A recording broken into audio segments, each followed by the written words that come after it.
વિદ્યાર્થી મિત્રો, આજે આપણે ધોરણ 8 વિષય ગુજરાતી એમાં સંસ્કારની શ્રીમંતાઈ જેના લેખિકા છે કુંદનિકા કાપડિયા અને આ એક પ્રસંગ કથા છે। તો વિદ્યાર્થી મિત્રો, આ પ્રસંગ કથા આપણા જીવનની સાથે પણ વણાયેલી હોઈ શકે એવો આપણને અહેસાસ કરાવતો આ એક પ્રસંગ કથા છે। તો વિદ્યાર્થી મિત્રો, તડકાને છાયા સિક્કાની જેમ બે બાજુ હોય છે એ માણસના જીવનની અંદર પણ ક્યારેક તડકો ક્યારેક છાયડો મતલબ કે ક્યારેક સુખ ક્યારેક દુઃખ પણ માણસના જીવનની અંદર આવતા હોય છે। તો વિદ્યાર્થી મિત્રો, એક વખત અર્જુને કૃષ્ણ ભગવાનને એવું કહ્યું કે હે કૃષ્ણ ભગવાન, કે આ દિવાલ ઉપર કંઈક એવું લખો કે હું સુખમાં વાંચું તો મને દુઃખ થાય અને દુઃખમાં વાંચું તો મને સુખ થાય। ત્યારે કૃષ્ણ ભગવાને સરસ મજાનું એક લીટીમાં વાક્ય લખ્યું કે સમય જતો રહેશે। બસ એટલું વાક્ય લખ્યું અને આખું જીવનનું પરિવર્તન થઈ ગયું। તો સુખમાં વાંચીએ તો સુખમાં પણ જો આપણે વાંચીશું કે સમય જતો રહેશે તો દરરોજને માટે આપણી પાસે સુખ રહેવાનું નથી અને દુઃખમાં આપણે એક વાક્ય વાંચીશું કે સમય જતો રહેશે તો દુઃખ પણ કાયમ માટે આપણી પાસે ટકી રહેવાનું નથી। તો વિદ્યાર્થી મિત્રો, આવો જ કંઈક આ પાઠ આપણને કુંદનિકા કાપડિયા આપણને સમજાવવા માંગે છે કે સુખ અને દુઃખ જીવનમાં સદાયને માટે ટકી રહેતા નથી, આવે છે અને જતા રહે છે, આવે છે અને પાણીની જેમ વહીને પાછા જતા રહે છે। તો આ પાઠની અંદર સરસ મજાનું કુંદનિકા કાપડિયાએ આલેખન કરવામાં આવ્યું છે। એક જગમોહનદાસ નામનો વ્યક્તિ હોય છે જે ખૂબ પહેલા સંપત્તિવાળો પૈસાવાળો ધનવાળો હોય છે અને અચાનક જ સમયનો પલટો થતાની સાથે અને એકદમ ગરીબ બની જાય છે। પણ ગરીબ બનતાની સાથે જ પોતાના પરિવારને કઈ રીતે સાચવવું, પોતે કઈ રીતે સચવાવવું, કારણ કે ગરીબમાંથી અમીર થવું સહેલું છે પણ અમીરમાંથી ગરીબ થવું ખૂબ આકરું ને કપરું છે।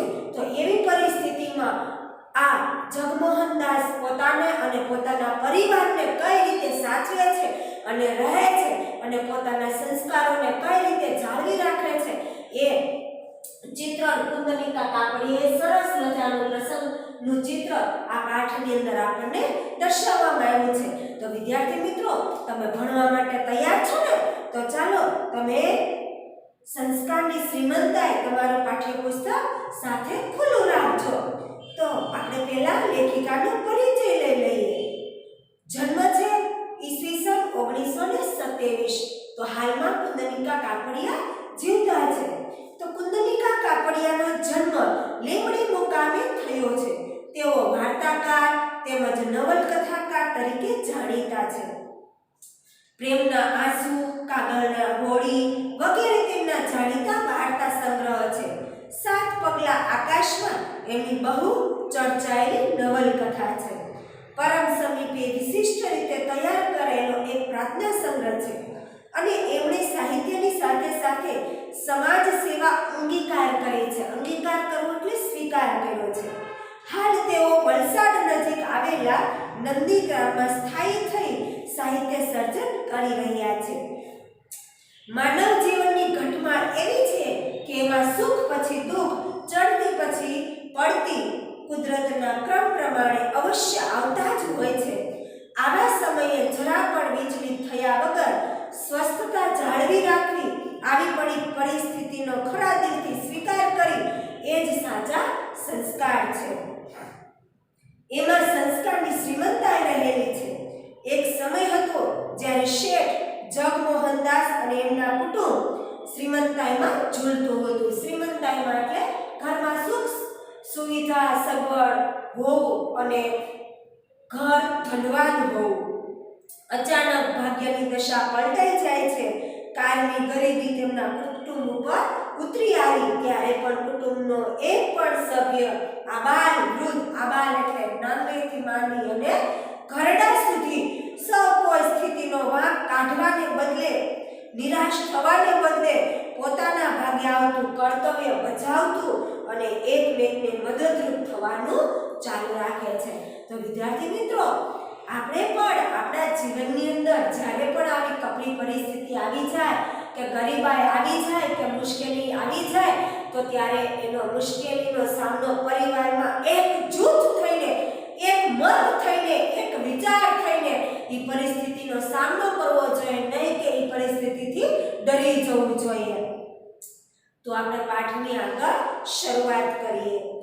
જગમોહનદાસ એટલા શ્રીમંત હતા કે એમના વર્તુળોમાં એમને રાજા નામથી સંબોધાતા. શ્રીમંત એટલે ધનવાન. શ્રીમંતનો અર્થ શું થાય? ધનવાન.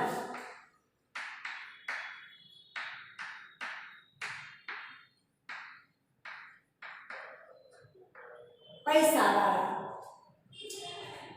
તો બધા જ તેમને એના આખા વર્તુળની અંદર પરિચિત લોકોની અંદર એને બધા રાજા કહીને બોલાવતા. લક્ષ્મી દેવીએ બે હાથે એમને આરતી ઉતારી હશે. લક્ષ્મી દેવી એટલે જે પૈસા આપણને આપનાર છે, લક્ષ્મી માતા, કે જ્યાં એના ઉપર ખુશ થઈ ગયા હોય અને એની આરતી ઉતારી હોય એવી રીતે એને પૈસા આપ્યા હતા. 60 લાખ રૂપિયાને ખર્ચે દરિયા કિનારે બંધાવેલો એમનો આસમાની આનંદ મહેલ રાત્રે દીવાના ઝળહળાટથી અલકાપુરીની યાદ આપી જતો હતો. આસમાની એટલે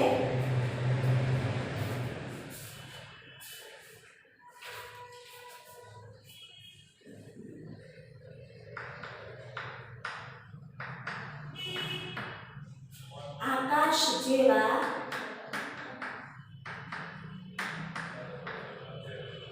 ભૂરા રંગનું. બરાબર? આકાશ જેવા ભૂરા રંગનું. અલકાપુરી એટલે સ્વર્ગ.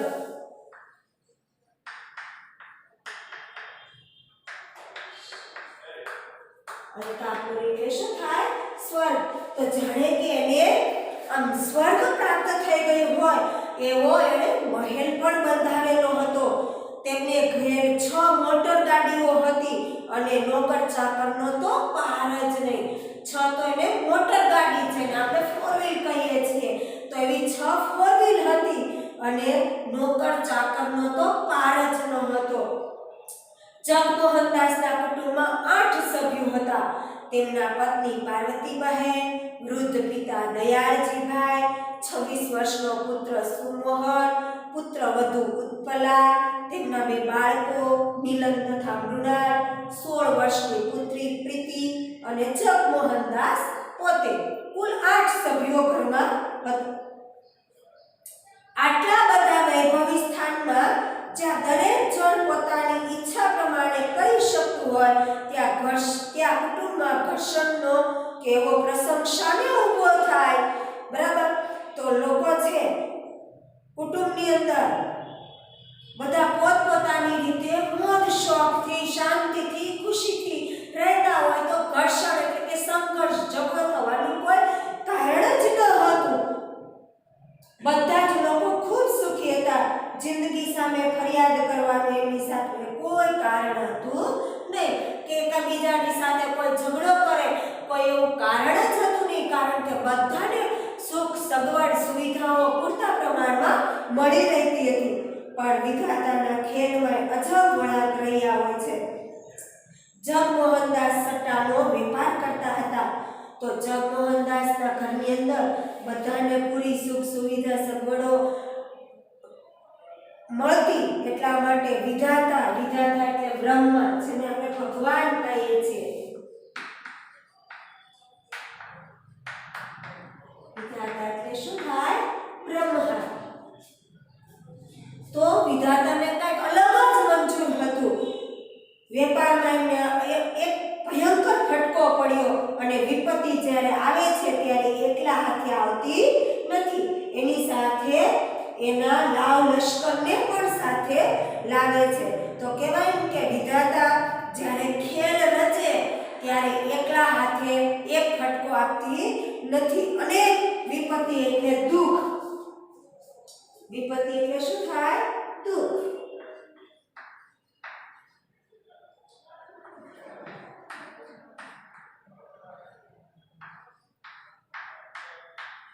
તો માણસ ઉપર જ્યારે વિપત્તિ આવે છે, મુશ્કેલી આવે છે, અડચણ આવે છે, ત્યારે એક પ્રકારની અડચણ આવતી હોતી નથી, અનેક પ્રકારની આવે છે.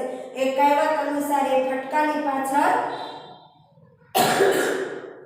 એક પછી એક આઘાતો, પરાજયો, નુકસાનીની પરંપરા ચાલી આવી. થોડા વર્ષોમાં જગમોહનદાસ બધું જ ખોઈ બેઠા. હવે જગમોહનદાસ પાસે કશું જ વધ્યું હતું નહીં.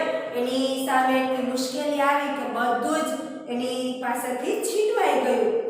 એમ ન માની શકાય એવી વાત હતી. અચાનકનું બધું છીનવાઈ જશે, બધું લૂંટાઈ જશે એ માનવામાં આવતું ન હતું. આટલી બધી સંપત્તિ, આટલો વૈભવ, આ માળ, આ સ્થાન બધું જ પાણીના રેલાની માફક આંખ ઉઘાડતા ને ઉઘાડતામાં વહી ગયું. એની પાસે જેટલી સંપત્તિ હતી, જેટલી રૂપિયા હતા, જેટલી આપત્તિ આવી, દુઃખ આવી, બધું એની સામે જતું રહ્યું અને પાણીને રેલાની માફક જ જતું રહ્યું. નુકસાન એવડું મોટું હતું કે અહીંયા આપણે રૂઢિપ્રયોગ જોઈ લઈએ.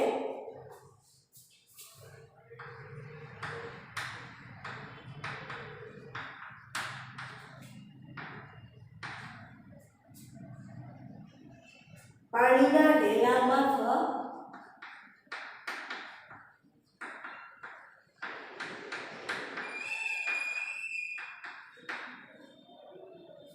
વહી જવું.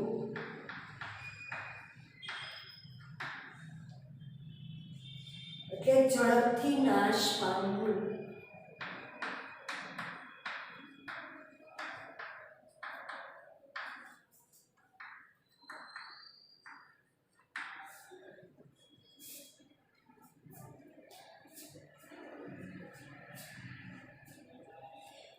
ફટકો પડવો.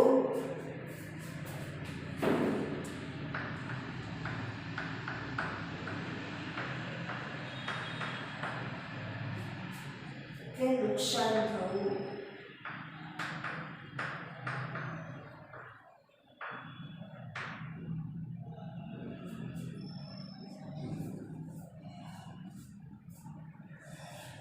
તો હવે અહીંયા આંખ ઉઘાડતા ને ઉઘાડતા બધું જ જગમોહનદાસનું હવે એની પાસે કોઈ જાતની સંપત્તિ રહી ન હતી.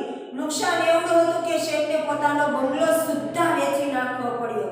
હવે નુકસાની એવી આવી પહોંચી કે એને પોતાનું ઘર એટલે કે જે જાહો જલાલી વાળો બંગલો હતો એ પણ વેચી નાખવો પડ્યો. સુદ્ધા એટલે સહી.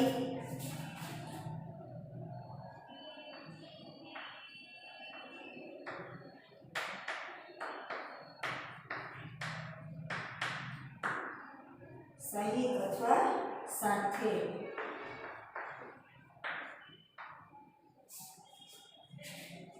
તો હવે જગમોહનદાસ પાસે કશું જ વધ્યું ન હતું. ગાડી, બંગલા બધું જ, મોટર ગાડી ને ઘરની બધી કિંમતી વસ્તુઓ તો પહેલે જ વેચી નાખેલી. હવે નાની નાની બધી વસ્તુઓ હતી, 4 વ્હીલ હતી, 2 વ્હીલ હતી, આ બધી નાની નાની વસ્તુઓ તેણે પહેલા જ વેચી નાખેલી. હવે રહેવા માટે ઘર બાકી હતું, બંગલો બાકી હતો, એ પણ હવે એણે વેચી નાખ્યો. તો અતિશયોક્તિ વગર ખરેખર સોનાના પારણામાં જેમના બાળકો ઝૂલ્યા હતા, અતિશયોક્તિ.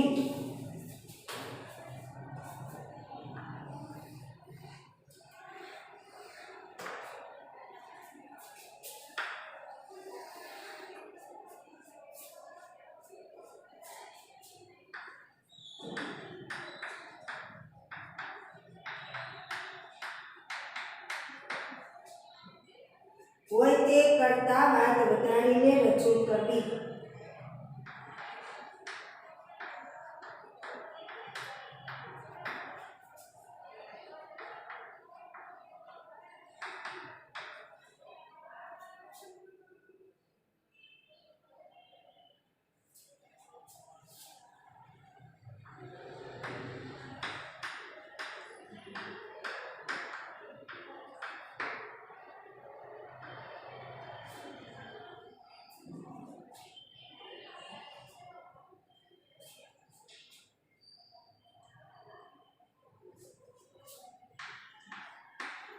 સોનાના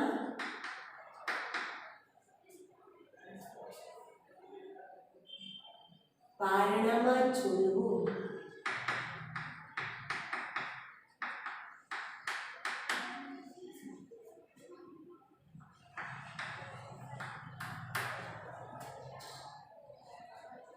વૈભવ કે શ્રીમંતાઈમાં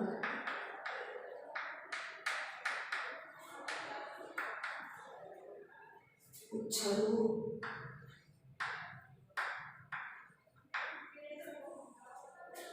ને ફટકો પડવો.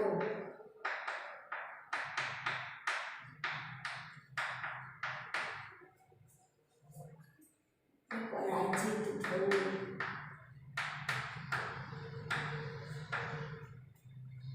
અથવા તો ઘસી નાખવું.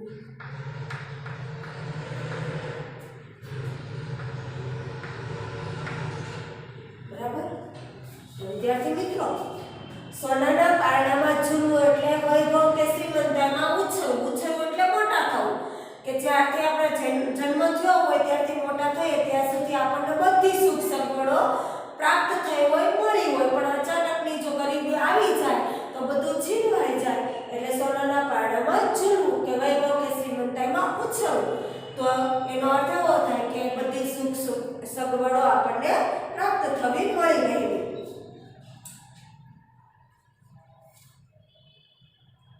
અતિશયોક્તિ વગર ખરેખર સોનાના પારણામાં જેમના બાળકો ઝૂલ્યા હતા કે એ બાળકોને હોય એના કરતા વાત વધારીને રજૂ કરી હોય, કે હતું બાળકે પાણી માંગ્યું હોય તો એને દૂધ રજૂ કર્યું હોય, અને એવી રીતે બાળકનો ઉછેર કર્યો હોય તો એવા બાળકોને પણ એવી રીતે બાળકોનો ઉછેર થયો હતો. એ જગમોહનદાસ 50 રૂપિયા ભાડું આપી એક નાનકડા મકાનમાં રહેવા ચાલ્યા ગયા હતા. હવે જગમોહનદાસની પરિસ્થિતિ એટલી ગંભીર બની ગઈ હતી, એટલી ગરીબીમાં આવી ગયા હતા કે એને પોતાનો ચહો-ચલાલી વાળો બંગલો વેચી અને ફક્ત માત્ર 50 રૂપિયા ભાડું આપી કોઈ ભાડવતના મકાનની અંદર રહેવા ગયા હતા. શ્રીમંતાઈ માણસના સ્વભાવને એક પ્રકારની અકળતાથી સજાવી રાખે છે. વૈભવનું ઊંચું આસન એના સ્વભાવને અમીરી બેપરવાહીનો અંચળો પહેરાવે છે. અંચળો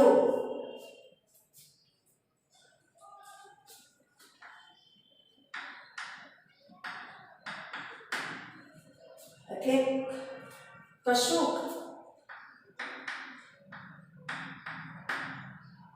છુપાવવા માટેનું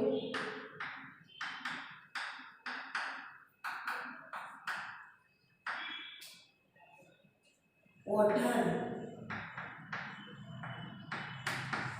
હવે કે જાણે જગમોહનદાસ પોતાની ગરીબી છુપાવવાનો પ્રયત્ન કરતા હોય એવું આપણને લાગી રહી છે.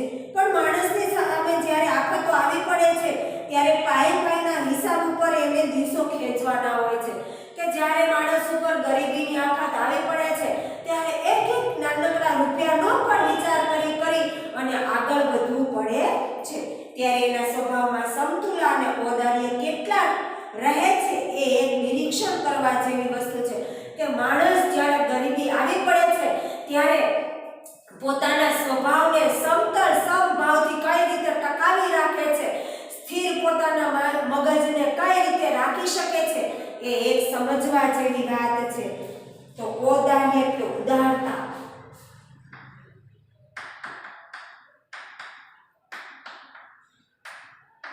તો માણસ પોતાના જીવનની અંદર જ્યારે ગરીબી આવી પડે છે કે દુઃખ આવી પડે છે ત્યારે પોતાના પાસે કેવી ઉદારતા દાખવે છે, કેવી ખુમારી દાખવે છે, એ એક નિરીક્ષણ પરીક્ષણ કરવાની અહીંયા વાત કરવામાં આવી છે. જગમોહનદાસ શેઠ નાના બની ગયા પછી ઘરમાંથી બધા નોકરોને રજા આપવામાં આવી હતી. હવે જગમોહનદાસ આ મોટા હતા, નાના બની ગયા એમ નાના નહીં, પણ શ્રીમંતા હતા, પૈસાવાળા હતા અને હવે ગરીબ બની ગયા છે. એવી રીતે તો આપણા સમાજની અંદર એક કહેવત છે કે જ્યાં સુધી પૈસો હોય ત્યાં સુધી નાથાભાઈ કરે, અને જ્યારે પૈસો ખૂટી જાય ત્યારે એમ કે એ ના થયા તો પૈસો મારો પરમેશ્વર અને હું પૈસાનો દાસ.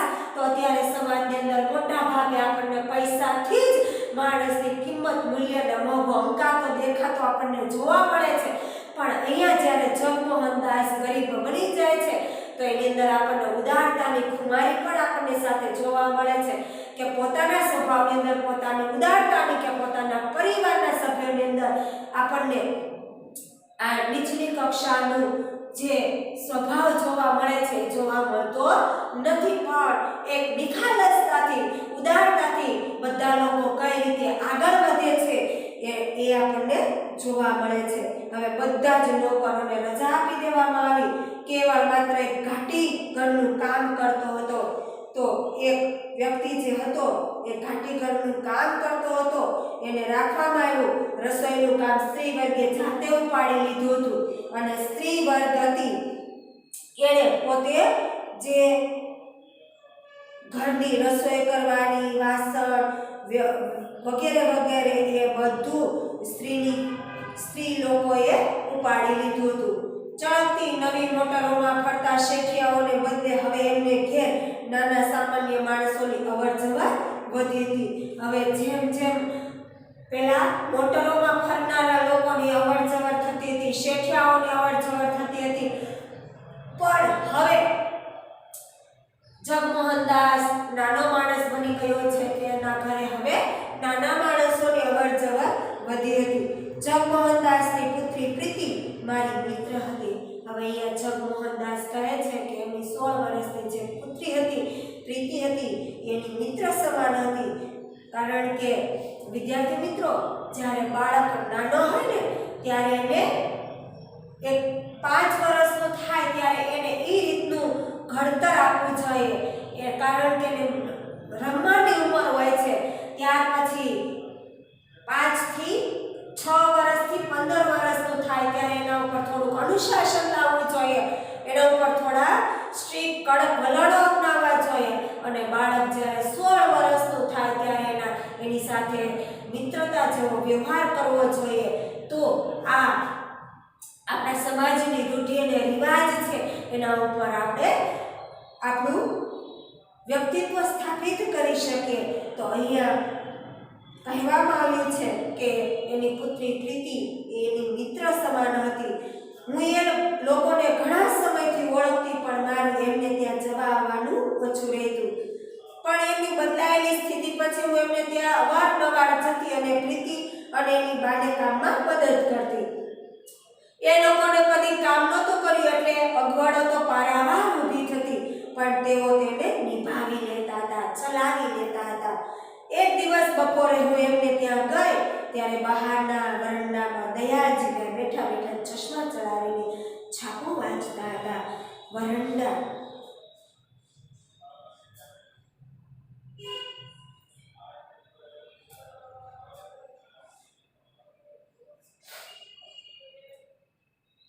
બરાબર. હવે અહીંયા બાજુવાળા જે બેન છે એ ત્યાં એકવાર એના બપોરે દયાળજીભાઈને ત્યાં જાય છે, જગમોહનદાસના ઘરે જાય છે. તો ત્યાં દયાળજીભાઈ જે વૃદ્ધ પિતા જે છે, જગમોહનદાસના પિતાજી છે, એ બેઠા ચશ્મા ચડાવી અને ન્યૂઝપેપર વાંચી રહ્યા હતા. ત્યાં પાસે જઈને મેં કહ્યું, નમસ્કાર દાદા, કેમ છો? તબિયત તો સારી છે ને? છાપું ખસેડી ચશ્મા ઠીક કરી મારી સામે જોઈ દાદા મીઠું હસ્યા. છો કપરી પરિસ્થિતિમાં પણ મુખ પરનું હાસ્ય એ આપણું મોટામાં મોટું ઘરેણું છે. કારણ કે મોઢું ચડાવીને ફરવાથી આપણી કાંઈ જે પરિસ્થિતિ છે એમાં ફેર પડી જવાનો નથી. ઘણા દિવસે આવી બેટા, પ્રીતિ કહેતી હતી, હું બહાર ગામ ગઈ છું, તબિયત તો સારી છે ને? હું તો દાદા વળી કઈ દિવસે મજામાં નથી હોતી, પણ તમે કેમ છો એ તો કહો. દાદાએ એક હળવો નિશ્વાસ મૂકીને કહ્યું. દાદાએ થોડો નિશ્વાસ નાખીને કહ્યું, મારે શું દુઃખ છે દીકરી? ત્યારે બેઠો બેઠો ખાતો હતો અને આજે બેઠો બેઠો રોટલો ખાઉં છું. જ્યારે ઘરની પરિસ્થિતિ સારી હતી, પૈસાવાળા હતા, ત્યારે પણ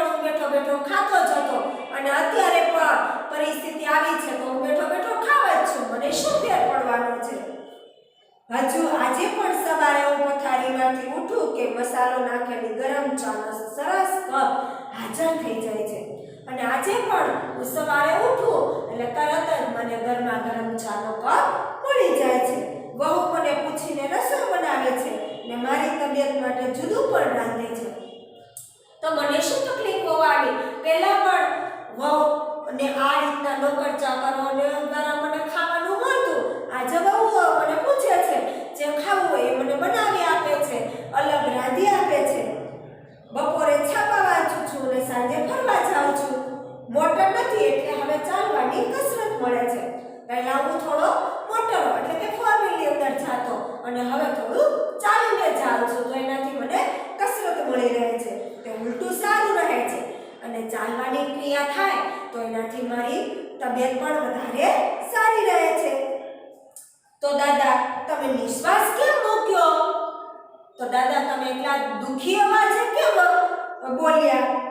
એમ છે દીકરી કે જ્યાં સુધી સાહેબી હતી, સાહેબી એટલે સારું, શ્રીમંતાઈ કે વૈભવ, બરાબર, કે સારું હતું, સાહેબી હતી, ત્યાં સુધી તો બેઠો બેઠો ખાતો એ બરાબર, તે કશું ખરાબ નહોતું લાગતું. પણ આજે જેણે કદી કશું કામ નહોતું કર્યું એવા પાર્વતી, પ્રીતિ, ઉત્પલા જોશભેર કામ કરવા લાગી ગયા.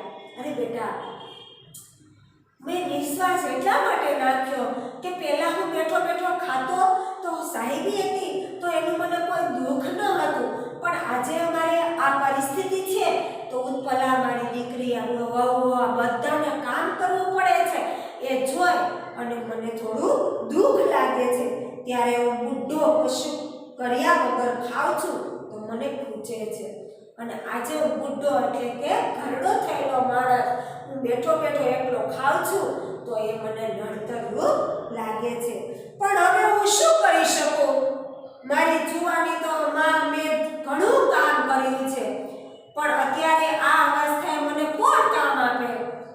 અરે બેટા, મારી જ્યારે જુવાની હતી ત્યારે મેં બહુ બધું કામ કર્યું, પણ હવે મારી આ ઘરડાની અવસ્થામાં, બુઢી અવસ્થામાં મને કોણ કામ આપે?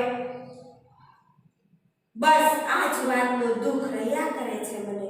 દાદા ફરી એવું મીઠું પણ વિલાયેલું હાસ્ય હસ્યા.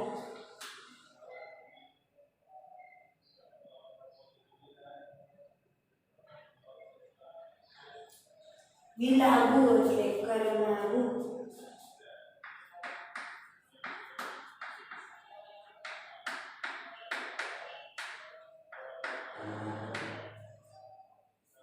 વિલાવું એટલે કરમાવું.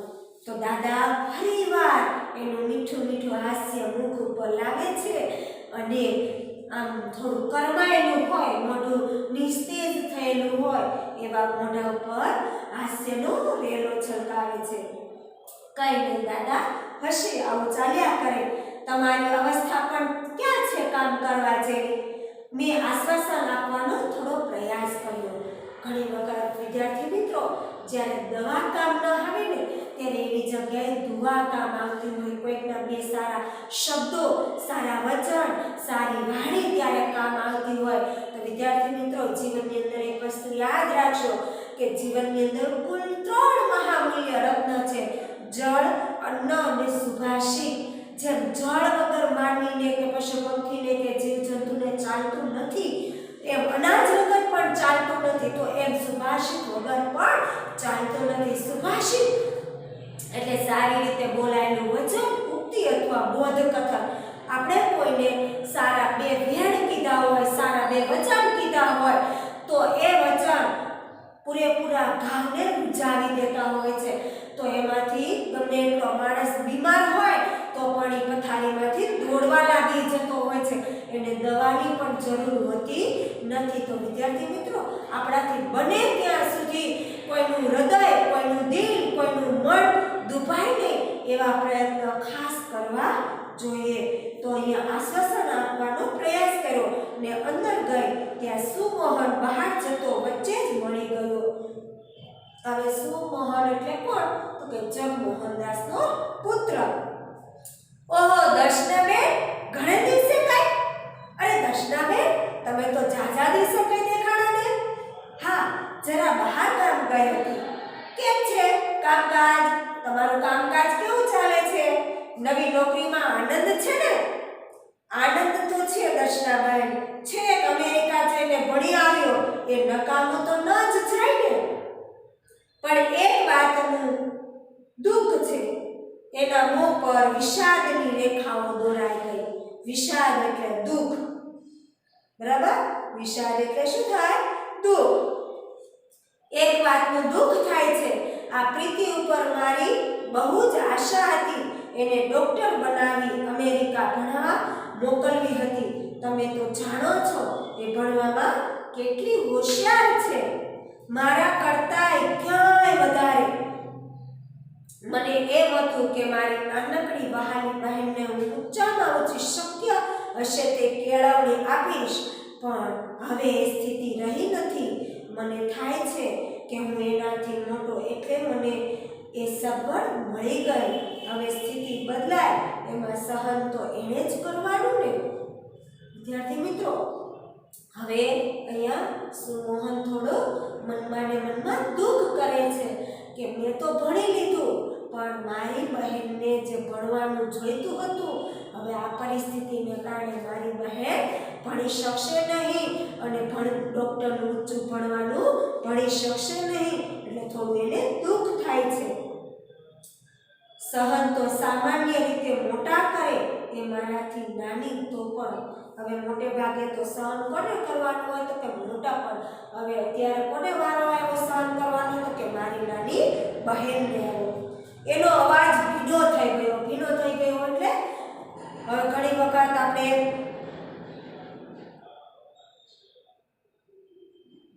બોલવા જતા હોઈએ, બરાબર, તો આંખમાં આંસુ જેવી પરિસ્થિતિ આવી જાય અને અવાજ થોડો ગળગળિયો થઈ જાય. તો એના ભાઈનો અવાજ પણ એવો થઈ ગયો. એના હૃદયમાં રહેલી આ પ્રેમ સબર લાગણી વાણી જોઈ અને મારા દિલમાં પણ કરુણા ઉભરાઈ આવી અને હું બોલી, કાંઈ નહીં સુમોહનભાઈ, સંયોગોથી પરાજિત ન થાય અને મુશ્કેલીઓ સામે ઝૂકી જવાને બદલે લડત આપે, એનું નામ જ જીવન. જો ભાઈ, તડકાને છાંયડા તો જીવનમાં આવ્યા જ કરે, પણ એની સામે આપણે ઝઝૂમવાનું છે. એની સામે આપણે પરાજિત થવાનું નથી, હાર માનવાની નથી, પણ પુરુષાર્થ કરી, મહેનત કરીને આગળ વધવાનું છે. તમે આવા પુરુષાર્થી છો, પછી પ્રીતિને શાની ચિંતા? તમે આવા મહેનતુ છો, તો પછી પ્રીતિને શું ચિંતા છે? રસોડામાં ભાભી ચોખા વીણતા હતા. મેં કહ્યું, સાચું કહેજો ભાભી, સુખી છો કે કશુંક દુઃખ થાય છે? તપસ્વીની ઉમાના જેવું સુભગ સ્મિત કરી ઉત્પલા ભાભી બોલ્યા.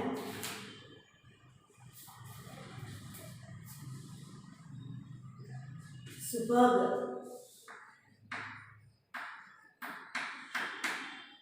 એટલે સુંદર અથવા તો રમણીય.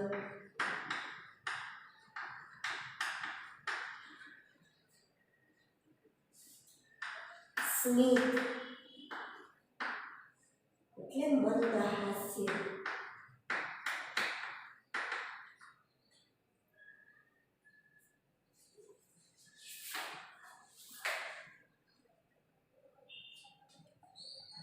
હવે આવી રીતે ઉત્પલા ભાભીને અંદરથી પૂછવામાં આવ્યું તો મંદ હાસ્ય રેલાવતા ભાભીએ સુભગ એટલે કે સુંદર અને રમણીય મંદ હાસ્ય કરતા ઉત્પલા ભાભી બોલ્યા, અરે બહેન, તમે પણ શું એમ માનો છો કે બંગલો ને મોટર ગાડી જ માણસને સુખ આપે છે?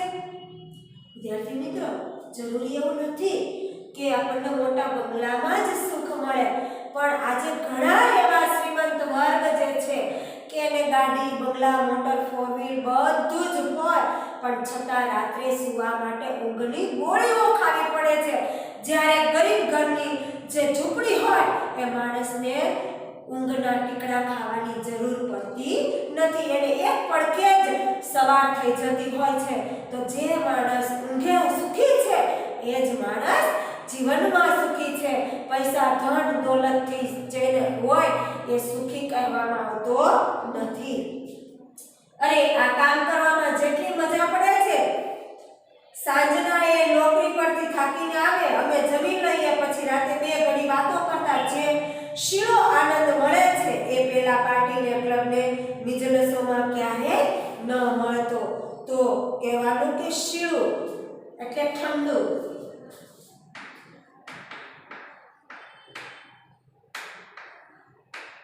એટલે કે જે ઠંડુ વાતાવરણ મળે છે, ઠંડો જે આનંદ મળે છે એ પેલા બંગલામાં રહેતા તો પણ મળતો નહીં. એ પેલા પાર્ટીને ક્લબમાં પણ ક્યારેય ન મળતો. પણ એક રંજ તો મનમાં રહે છે કે આજ સુધી ઘરકામ કર્યું નથી એટલે બરોબર ફાવટ આવી નથી. ઉત્પલાનું કહેવું એવું છે કે અત્યાર સુધી નોકર ચાકર કામ કરતા તો કામ કરવાની જરૂર રહેતી નહીં, પણ હવે પોતાની જાતે આપમેળે કામ કરવું પડે છે.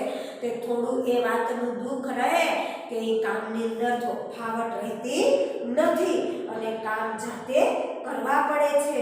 ફાવટ થવી એટલે ઉતાવળ થતી નથી. કામ કરતા પુષ્કળ વાર લાગે છે. પુષ્કળ એટલે ઘણી બધી જાજી બધી વાર લાગે છે. થાય છે પહેલેથી થોડું મોટું કર્યું હોત, તો આજે આટલો વખત એની પાછળ ન જાય. ઉત્પલાનું કહેવું એવું છે કે પહેલેથી જો આપણે કામ ચાલુ રાખ્યું હોત, કામ કરવાનું ચાલુ રાખ્યું હોત તો એટલી તકલીફ આજે આપણને પડત નહીં.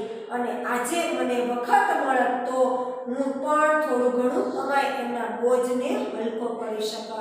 અને આજે પણ જો હું થોડું ઘણું કમાવા જઈ શકતી હોત તો એમના એટલે કે એના પતિને થોડું હું મદદ કરી શકી હોત. તો આવું થોડું રંજ એટલે દુઃખ ઉત્પલાને લાગી રહ્યું છે. બસ આટલો શોક મનમાં થયા કરે છે. શોક એટલે દુઃખ. પણ મને લાગે છે કે થોડા સમયમાં મને આ કામની ફાવટ આવી જશે. પછી હું કોઈ શાળામાં કે એમને કામ કરવા જઈ શકીશ. થોડોક સમય મને આ કામની અંદર ફાવટ આવી જશે, ઉતાવળ આવી જશે, પણ ત્યાર પછી હું પણ કાંઈક નાનું મોટું કામ શોધી લઈશ અને હું મારા પતિને એમાં પણ મદદ કરી શકીશ. પાર્વતી બહેન માળા ફેરવીને હમણાં જ ઊભા થયા હતા. મને જોતા જ બોલ્યા, આવ દર્શના, તું આવે છે તો ગમે છે. હું તો હવે એકલી પડી ગઈ છું. પ્રીતિ કોલેજમાં જાય ને ઉત્પલા ઘરના કામમાં, મને અડવા સુદ્ધા દેતી નથી. હવે પાર્વતી બહેન એવું કહે છે કે પ્રીતિ કોલેજ જતી રહે અને ઉત્પલા ઘરના કામમાં વ્યસ્ત થઈ જાય તો હું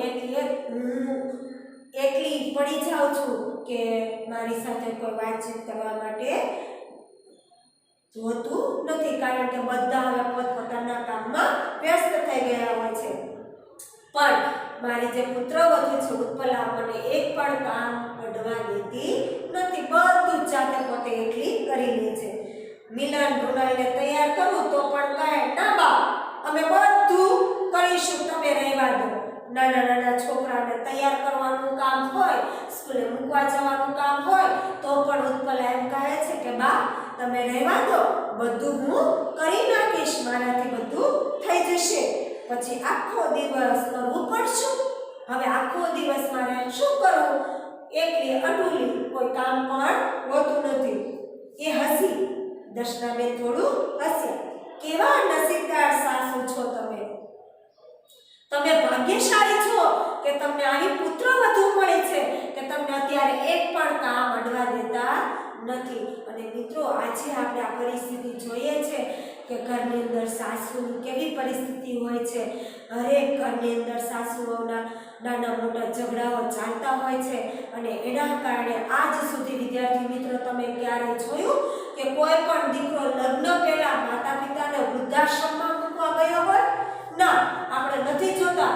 પણ હા, આ પરિસ્થિતિ લગ્ન પછી જરૂરથી નિર્માણ થાય છે, કારણ કે બંને જે પુત્રવધુ છે અને સાસુ છે એની જે રીત રિવાજો છે, એના વિચારો છે એ મનમેળ થતા નથી અને અંતે ઝઘડાઓ થાય છે.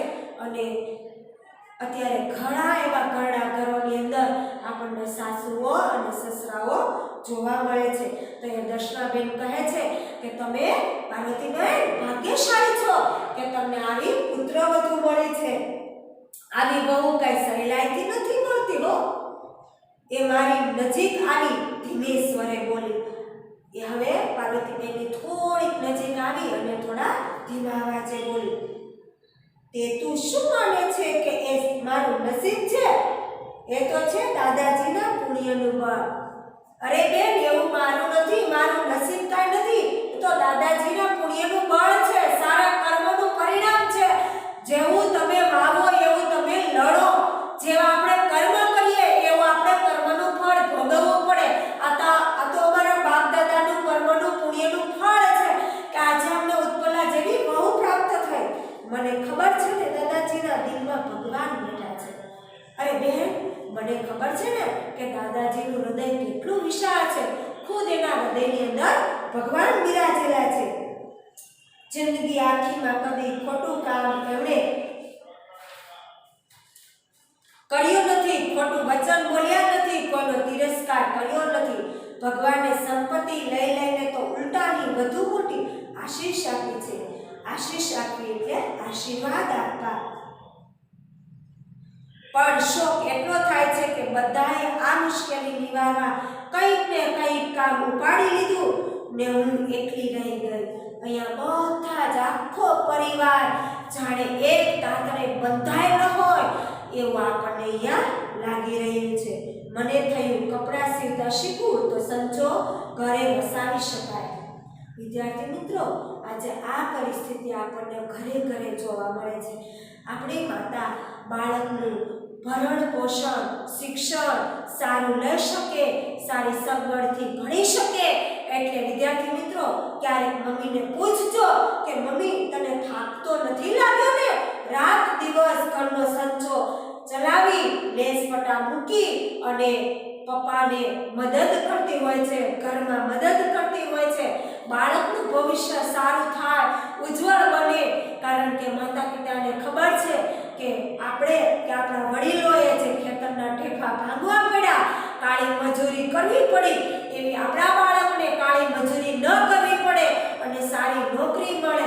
અને સારી નોકરી મળે તો ધન પૈસો સારી રીતે કમાઈ શકે અને એનું ભવિષ્ય સારું થાય, આપણા કરતાં વધારે સારી રીતે ભણી શકે.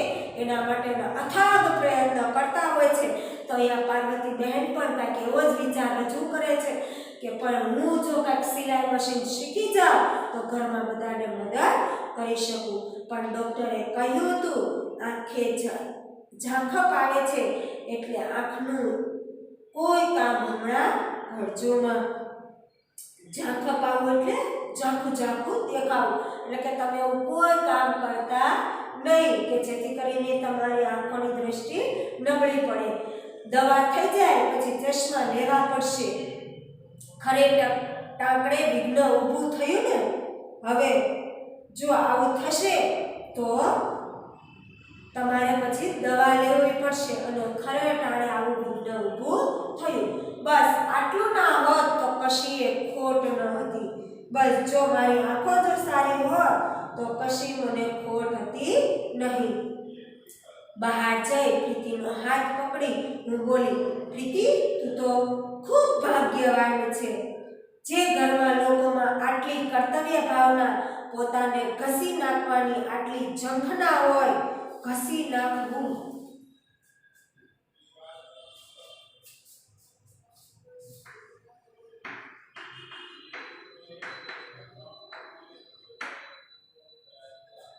એટલે ખૂબ કામ કરવું.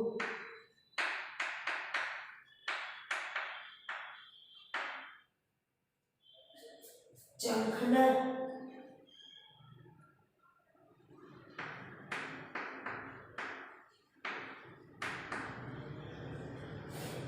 એટલે શું થાય?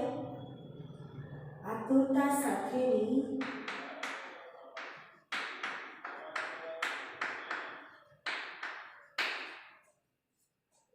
વારંવારની ઈચ્છા.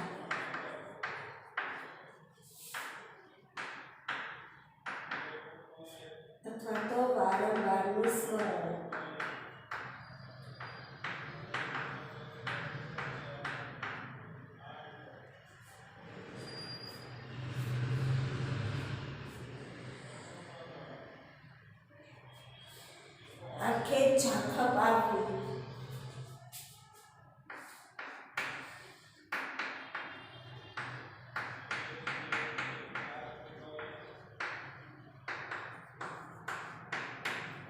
આંખમાં ઓછું દેખાવું.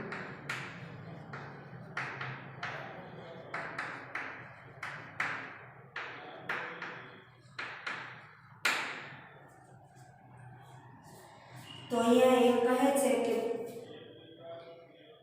તમારા ઘરના લોકોને એટલી કર્તવ્ય ભાવના, પોતાને ઘસી નાખવાની એટલી ઝંખના, એમના પ્રેમની સુવાસ તો સાચે જ તને ઈર્ષા કરવા જેવી ભાગ્યશાળી બનાવી દે છે. મારી સામે આનંદથી જોઈ પ્રીતિ બોલી, કર્તવ્ય ભાવના?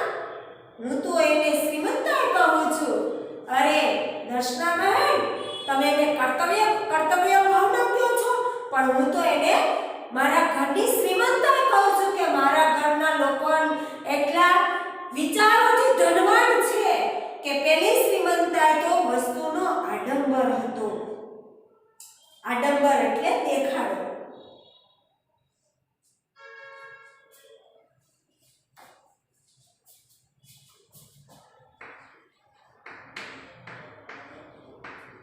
દંભ અથવા તો દોડ અથવા તો દેખાડો કે જે પૈસા, ધન દોલત, મોટર, ફોર વ્હીલ, બંગલા, ગાડી, આ બધું તો એક પ્રકારની દોડ છે, ડંભ છે, દેખાડો છે. હકીકતમાં તો સંસ્કારોની શ્રીમંતાઈ હોવી જોઈએ. બહારની ચીજ હતી એ તો ફક્ત દેખાવની બધી ચીજ હતી. સાચી શ્રીમંતાઈ તો એ સૌના દિલમાં વસી છે. સંસ્કારની શ્રીમંતાઈ એમ ન હોત તો આર્થિક દ્રષ્ટિએ આટલા મોટા પતન પછી, પતન એટલે પડતી, પતન એટલે શું થાય તો કે પડતી. તો આટલા મોટા પડતર એટલે કે અમારી પડતી જે થયેલી છે, અમારી જે ગરીબી આવેલી છે, એ અમે એક તાતણે બંધાયેલા જોવા ન મળે. અને અમે શી રીતે અમારા ઘરની એ જ સંવાદિતા એટલે એકમતતા,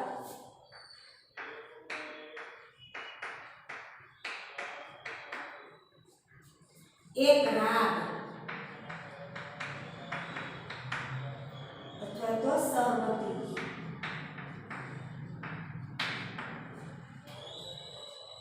એ જ અખંડિતતા જાળવી શક્યા હોત. કહે તો જો અમારી અંદર આ સહમતિ ન હોત, સહભાગિતા ન હોત, તો અમે શું એકબીજાના અમારી ઉપર ગરીબી આવી એ અમે ગરીબીનો સામનો કરી શક્યા હોત ખરા? હર્ષેથી એટલે કે આનંદથી મેં પ્રીતિનો હાથ દબાવ્યો, આશીર્વાદ આપ્યા. ઘણા મોટા ધનની સ્વામીની બનો છો પ્રીતિ. અરે પ્રીતિ, તું તો ઘણા મોટા ઘરની માલકીન બનીશ. આ તારા સારા વિચારો, તારી જે શ્રીમંતાઈ છે, તારા જે આંતરિક ગુણો છે, એની તું સ્વામીની એટલે કે તું માલિક બની છો પ્રીતિ. તો કહેવાનું વિદ્યાર્થી મિત્રો, અહીંયા ફક્ત એટલું જ તાત્પર્ય છે કે ફક્ત આપણી પાસે ધન હોય, દોલત હોય, રૂપિયા હોય, એનાથી આપણે ધનવાન નથી બની જતા. પણ આપણી અંદર જો આંતરિક ગુણો હોય, સમજદારી હોય, ડાપણ હોય, તો આપણે ગમે એવી પરિસ્થિતિમાંથી પણ આપણે બહાર આવી શકીએ છીએ. તો કહેવાનો ફક્ત અહીંયા એક જ મૂલ્ય છે કે આપણી અંદર સંસ્કારોની શ્રીમંતાઈ હોવી જોઈએ. પૈસાની શ્રીમંતાઈ હોય કે ન હોય, પણ સાથે સાથે સંસ્કારોની તો શ્રીમંતાઈ હોવી જ જોઈએ. એનાથી આપણે મહાન બનવું જોઈએ. ઉદાહરણ તરીકે ગાંધી બાપુએ જે આપણને ભારત દેશને આઝાદ બનાવ્યા, પણ એણે પોતાની અહિંસાનું વ્રત ક્યારેય છોડ્યું નથી. ક્યારેય મનથી પણ દુઃખ લાગે એવું ક્યારેય વાણી ઉચ્ચારી નથી. તો આપણે આપણા મનથી સંસ્કારોની શ્રીમંતાઈથી ઉપર આવવાનું છે, ઉપર ઉઠવાનું છે.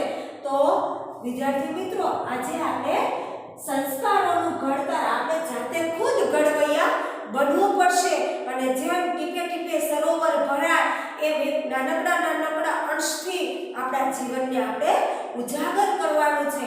તો વિદ્યાર્થી મિત્રો, આજે આપણો પાઠ છે સંસ્કારોની શ્રીમંતાઈ, સરસ મજાનો અહીંયા આપણો આ પાઠ પૂર્ણ થાય છે. તો અહીંયા શબ્દના અર્થ આપેલા છે.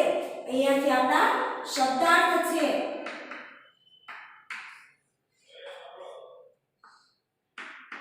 બરાબર?